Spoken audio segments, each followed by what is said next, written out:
தெளிவாக மார்க்கத்தின் ஷரியத்தின் சட்டம், வாக்கு செலுத்துவதற்கு பணம் பெறுவது ஹராம்.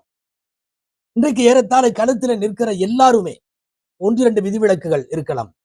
பணமாக, பொருளாக, ஆதாயங்களாக கொடுத்து எனக்கு வாக்கு செலுத்துங்கள் என்று கேட்பவர்கள் நிச்சயமாய் தூய்மையான அரசியலை கொண்டவர்களாக இருக்க முடியாது. வாக்கு செலுத்துவதற்கு பணம் வாங்குவது லஞ்சம், வாக்கு செலுத்துவதற்கு பணம் வாங்குவது ஹராம், மார்க்கத்திலே தடுக்கப்பட்டிருக்கிறது அவைகள். இது சம்பந்தமாக சர்வதேச அளவில் இஸ்லாமிய மார்க்க அறிஞர்களின் தீர்ப்புகள் அத்தனையும் இருக்கிறது. நமக்கு ஒருவன் நம்முடைய வாயிலே, வீட்டு வாசலிலே கொண்டு வந்து காசு கொடுத்து நம் உரிமையை வாங்குகிறான், நம் உடைமையை வாங்குகிறான், நாம் செலுத்த வேண்டிய வாக்கை அவன் காசு தீர்மானிக்கிறது என்றால், அந்த வாக்கை கொடுப்பவன் ஒரு பக்கம் இருக்கட்டும், அவன் அயோக்கியன். ஆனால் வாங்குகிறவனும் எவ்வளவு பெரிய அயோக்கியன்.